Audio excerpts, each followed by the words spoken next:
50,000 বছরের রাস্তা হবে যার যার কবর থেকে হাসরের মাঠ। ফুলচেরাতের পুল হবে 30,000 বছরের রাস্তা। আমার উম্মতগুলো কিভাবে রে পায়ে হেঁটে তারা অতিক্রম করবে? বন্ধু নবী এমনি এমনি কাঁদেনি রে, নবী জানিয়ে দিয়েছে কাল কিয়ামতের ময়দানে উম্মতগুলো খালি পায়ে থাকবে, মাটি তো তামা থাকবে। ও বন্ধু, তাদের শরীরে কোনো পোশাক থাকবে না, উলঙ্গ অবস্থায় থাকবে।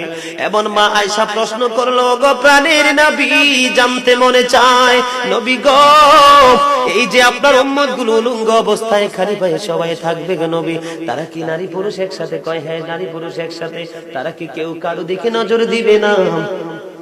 এবার আমার নবী বলেছে, আয়েশা রে, কেমন করে নজর দেবে রে আয়েশা?